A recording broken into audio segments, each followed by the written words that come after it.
Hello, Twinsburg families. This is Miss Kristi, and I am the Beech Brook social worker at Dodge Intermediate School and R.B. Chamberlain Middle School. Beech Brook is putting together some mindfulness videos for all of us stuck at home in this pandemic crisis that we have. So first, I wanted to start off with my first video talking a little bit about what mindfulness is, why we do it, why we need it. And then I'm going to sprinkle in a little bit of gratitude just because of the times that we're in now. So, to get us started, what is mindfulness? Mindfulness is being focused in the present moment without judgment. So that's the key, and that's the tricky part, without judgment. So we want to be not thinking about what is coming up in the future or what has happened in the past, but just right here in this exact moment, and not judging ourselves for when our mind starts to wander. So it's very natural if we are, for example, meditating or doing something peaceful, for our mind to kind of drift off and think about what we're going to make for dinner, or all those online assignments that you have, or what our friends are doing, anything like that. We just want, when that happens, to then bring ourselves back to the moment that we are in right now. We also aren't judging ourselves for what our thoughts are, the state that we are in, our looks, or anything like that. We're trying to remove that judgment from the present moment, because the judgment really is focused on either things that have happened in our past or things that we're worried about coming up in the future, instead of what is going on in our moment right now. So, that being said, why do we do mindfulness? Mindfulness is a great tool to help give us some peace in the present moment that we are in, to take a break from our hectic days, even though they might not be quite as busy or filled with things that they used to. They're still a little bit crazy and hectic for us now.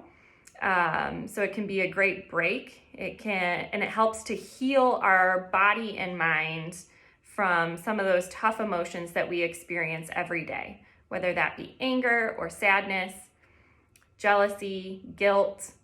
That mindfulness really helps to give us a break from that and give us some peace to recenter and refocus.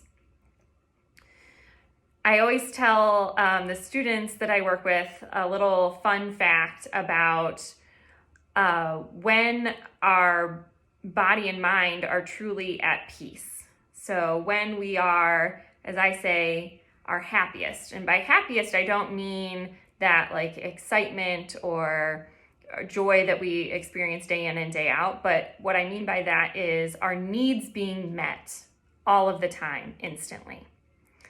And the answer to that I tell them is that time is when we are in our mother's womb. And when we're in our mother's womb, what we hear constantly is her heartbeat. It goes boom, boom, boom, boom, boom, boom, boom, boom, over and over again. And because of that, throughout our lives, we find repetitive or activities to be soothing and calming, because it reminds us of that constant, regular heartbeat that we hear. Okay, it's something that is in our subconscious. We're not even aware of it, but it is true that activities that have that regular pattern to them become very soothing. So things like walking or exercising, pacing, breathing, if we're doing it accurately, sometimes drawing or sketching, repetitive movements, things like that can become very calming to us because of that. So that is kind of a little bit about why mindfulness works. It works because it often involves these repetitive, soothing, calming motions or movements. It also helps to, like I said, focus us in that present moment where some of those tough emotions often are not present. So anxiety, for example, is really focused on things that are coming up in the future or things that have happened in our past.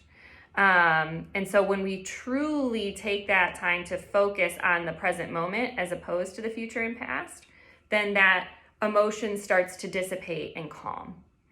We're able to find peace in all of the chaos. And there's a lot of chaos going on right now. So to get us started off, now that we know a little bit about what mindfulness is, why we do it, and how it works, I'm going to start my first video here with a little bit of deep breathing. Now, most of the students that I have worked with, and even adults, often tell me deep breathing just doesn't work for me. And my response typically is, it's usually because of one of two reasons. One, we aren't doing it accurately, or two, we're not doing it for long enough. So the key here for deep breathing is that we are using that time to be mindful and breathe deeply for at least about 5 minutes. That is what's really going to help to regulate that breath. And when our breath is regulated, it brings us back to that heartbeat pattern, that soothing pattern. And it helps to calm some of those physical things that come along with tough emotions. It also, in a mindfulness sense, creates that space for our mind to be focused on the present and not what's coming up in the future or that has happened in the past. So, today I'm going to teach you a couple of different deep breathing skills so that we can really do the deep breathing accurately. And then again, don't forget to do it for at least probably about 5 minutes to have that full effect. So, the first one that I'm going to start off with is typically one that I use for younger children or children who have some sensory needs. Maybe they're more tactile and like to touch things, or need to be active with their hands as well as doing the breathing. This would be the skill to use if you fit into any of those different categories. So that first one is figure 8 breathing.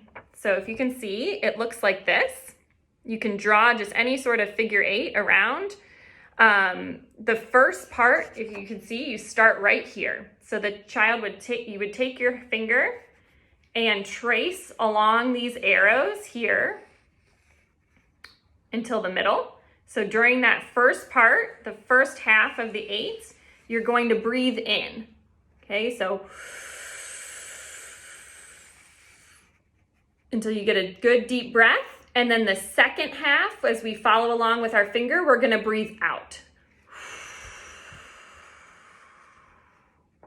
We want to make sure that we're getting a big breath into our diaphragm as deep as we possibly can, and then pushing that breath out with some force along the way. So I'm going to do it one more time for you here.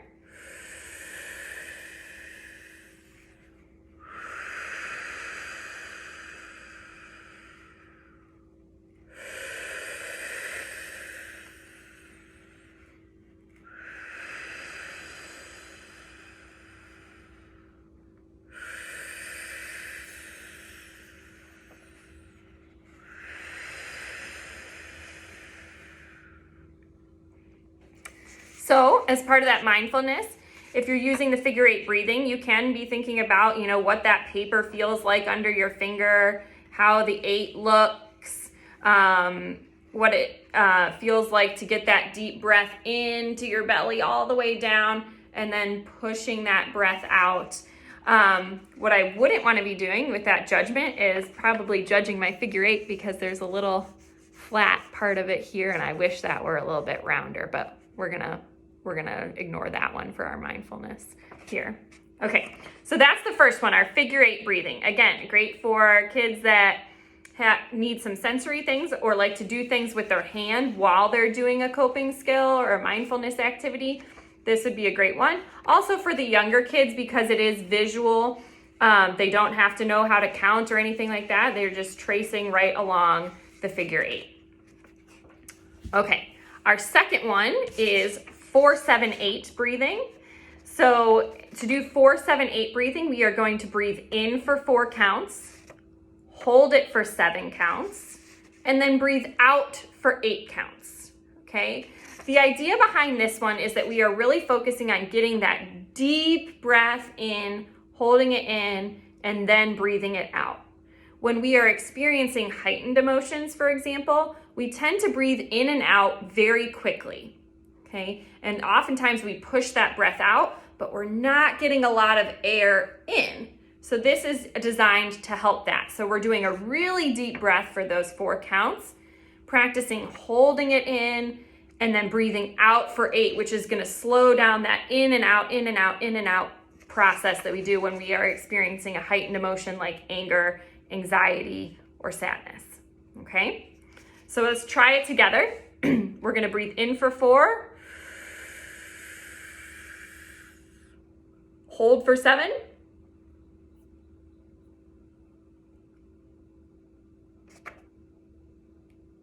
and out for 8.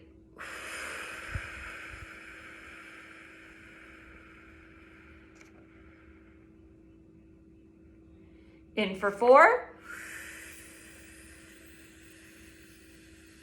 hold for 7,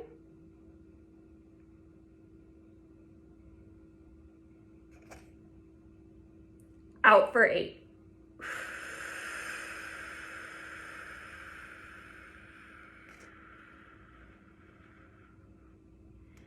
And that is 4-7-8 breathing.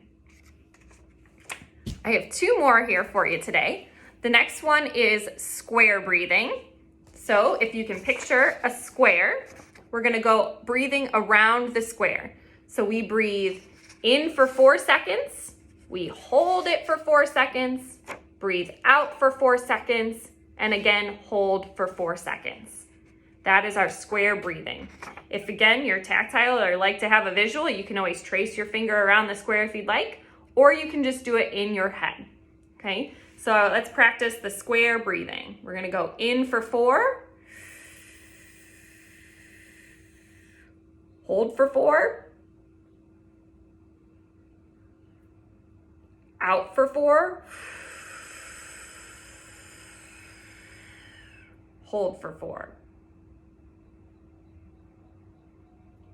In for 4, hold for 4, out for 4, hold for 4. And that is our square breathing. This one I find is really popular with preteens and teens. It's a great one to use, simple and easy. It's the one that I typically use as well. Now, for those of you who don't like to have as many holds in the breath, you find that to be a little bit difficult, maybe the 7 count was too long or having 2 in the square breathing is difficult, then we have triangle breathing, okay? And that all that does to the square breathing is it takes out one of those holds. So I'm gonna show you what that looks like. So for triangle breathing, we breathe in for 4, hold for 4, out for 4. Then in for 4, hold for 4, out for 4. And simple as that is the triangle breathing. Now, last thing before I go is to explain a little bit about why you may have noticed all of these breathing techniques have a pattern. So, like I said before, remember that pattern, that repetitiveness is very soothing to us, and it also helps us to stay focused in that present moment for mindfulness, as opposed to letting our mind wander. It gives us something to focus on that is happening right now, here in the moment with our breath. So, those patterns can be really effective to helping us do deep breathing accurately. It ensures that that deep breath is coming into our belly, that we're holding it so we don't get that quick in and out breathing, and then we're releasing all of our air, okay? So if you haven't tried it before, try a pattern to that deep breathing and make sure that we are doing it for at least about 5 minutes. That is a great, quick mindfulness activity for you that you can do anywhere you are, even at home, at school, or in the car, anywhere that you are. That technique is really effective for mindfulness. Thank you very much for listening to my first entry here. We will be back next week on Wednesday, the reset day, for another round of mindfulness with Miss Kristi. Have a great day, and I hope to see you all soon.